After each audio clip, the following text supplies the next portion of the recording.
नमस्कार दोस्तों, स्वागत है आपका हमारे चैनल पर। अपने मन में जिस चीज का विचार करोगे वही चीज तुम्हें मिलना शुरू होगी। अगर पैसे के बारे में विचार करते हो तो आपके पास पैसा आना शुरू होगा।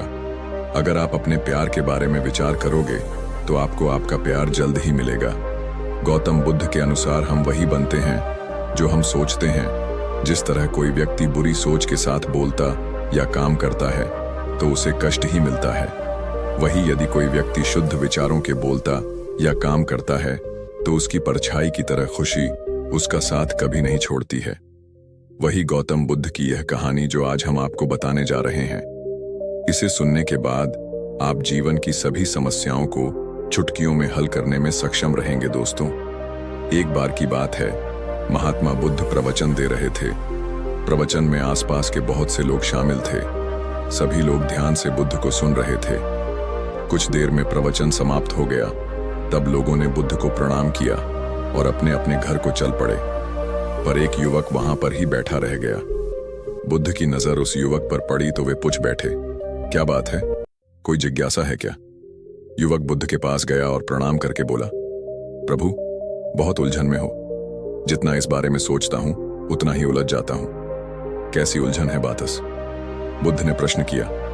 युवक हाथ जोड़कर बोला, प्रभु, यह संसार कितना विशाल है। संसार में लाखों करोड़ों लोग निवास करते हैं। उनमें भी एक से बढ़कर एक विद्वान, कलाकार, योद्धा। ऐसे में उन सब के बीच में जैसे सामान्य प्राणी का क्या मूल्य है? युवक की बात सुनकर बुद्ध मुस्कुरा दिए। वे बोले, तुम्हारी जिज्ञासा का उत्तर मिल जाएगा, पर इसमें थोड़ा सा समय लगेगा। क्या तब तक मेरा एक छोटा सा काम कर सकते हो? प्रभु, यह तो मेरे लिए गर्व का विषय है कि मैं आपके काम आ सकूं। युवक ने पुनः अपने हाथ जोड़ दिए और कहा, आप आदेश करें। रघुवध ने युवक को एक चमकीला पत्थर देते हुए कहा, तुम्हें इस पत्थर का मूल्य पता करना है, पर ध्यान रहे इसे बेचना नहीं है, सिर्फ इसका मूल्य पता करना है। जैसी आज्ञा प्रभु। ऐसा कहते हुए युवक ने बुद्ध से वह पत्थर ले लिया। उसने एक बार फिर से उन्हें प्रणाम किया और बाजार की ओर चल पड़ा। बाजार वहां से ज्यादा दूर नहीं था। युवक थोड़ी देर में वहां पहुंच गया। वह सुबह का समय था, इसलिए बाजार अभी ठीक से लगा नहीं था। वहां पर एक का दुख का दुकानदार ही थे। युवक ने जिज्ञासावश इधर उधर नजर दौड़ाई। उसे एक पेड़ के नीचे एक दुकानदार नजर आया। वह आम बेच रहा था। युवक उस दुकानदार के पास पहुंचा और उसे पत्थर दिखाते हुए बोला, क्या आप इस पत्थर की कीमत बता सकते हैं? दुकानदार एक चालाक व्यक्ति था। पत्थर की चमक देखकर वह समझ गया कि अवश्य ही यह कोई कीमती पत्थर है। वह बनावटी आवाज में बोला, देखने में तो कुछ खास नहीं लगता, पर मैं इसके बदले दशाम दे सकता हूं। दुकानदार की बात सुनकर युवक को हल्का सा क्रोध आ गया। वह मन ही मन बताया, यह आदमी मुझे बेवकूफ समझता है। इतना सुंदर पत्थर और इसका मूल्य सिर्फ दशा। अवश्य ही यह झूठ बोल रहा है। युवक को चुप देखकर दुकानदार बोल उठा, क्या कहते हो, निकालूं आम? पर युवक ने दुकानदार को कोई जवाब नहीं दिया। मैं चुपचाप आगे बढ़ गया। सामने एक सब्जी वाला अपनी दुकान सजा रहा था। युवक उसके पास पहुंचा और उसे पत्थर दिखाते हुए उसका मूल्य पूछा। उस पत्थर को देखकर सब्जी वाले की आंखें खुशी से चमक उठीं। वह मन ही मन सोचने लगा, यह पत्थर तो बहुत कीमती जान पड़ता है। अगर यह मुझे मिल जाए तो मजा ही आ जाए। क्या हुआ भाई, कहां खो गए? युवक ने दुकानदार की तंद्रा थोड़ी सब्जी वाला चौंकता हुआ बोला, कुछ नहीं, कुछ नहीं, मैं तो बस मन ही मन इसकी कीमत की गणना कर रहा था। वैसे मैं इस पत्थर के बदले एक बोरी आलू दे सकता हूं। सब्जी वाले के चेहरे की कुटिलता देखकर युवक समझ गया कि यह दुकानदार भी मुझे मूर्ख बना रहा है। मुझे किसी और से इसका मूल्य पता करना चाहिए। यह सोचता हुआ युवक आगे बढ़ गया। सब्जी वाले दुकानदार ने युवक को पीछे से आवाज लगाई, क्या हुआ भाई? अगर आपको यह मूल्य कम लग रहा है तो बताएं तो सही, मैं इसे बढ़ा दूंगा। पर युवक ने उसकी बात पर ध्यान नहीं दिया। वह अब इधर उधर किसी ऐसे व्यक्ति को खोजने लगा जो जानकार हो और उस पत्थर की सही मूल्य बता सके। युवक को लग रहा था कि अवश्य ही यह कोई कीमती पत्थर है। शायद कोई जौहरी इसका सही मूल्य बता सके। यह सोचता हुआ युवक एक जौहरी की दुकान पर पहुंचा। जौहरी अपनी दुकान को अभी खोल ही रहा था। उसने युवक को अपनी दुकान की ओर आते हुए दूर से देख लिया था। साथ ही उसने युवक का हुलिया देखकर यह भी भांप लिया था कि यह कोई गरीब व्यक्ति है जो संभवतः कोई गहना बेचने आया होगा। जौहरी ने हाथ जोड़कर युवक को नमस्कार किया और मुस्कुराकर पूछा, बताएं महोदय, मैं आपकी क्या सेवा कर सकता हूं? युवक ने बुद्ध का दिया पत्थर अपनी हथेली पर रख दिया और बोला, इसका मूल्य पता करना था। पत्थर को देखते ही जौहरियों से पहचान गया कि यह बेशकीमती रूपी पत्थर है जो किस्मत वाले को मिलता है। वह बोला, पत्थर मुझे दे दो और मुझसे 1 रुपए यह ले लो।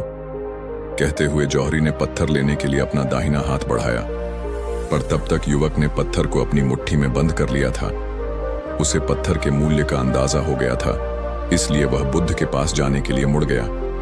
जौहरी ने उसे पीछे से आवाज लगाई, अरे रुको तो भाई, मैं इसके 50 लाख दे सकता हूं। लेकिन युवक को वह पत्थर बेचना तो था नहीं, इसलिए वह रुका नहीं और दुकान के बाहर आ गया। पर जौहरी भी कम चालाक नहीं था।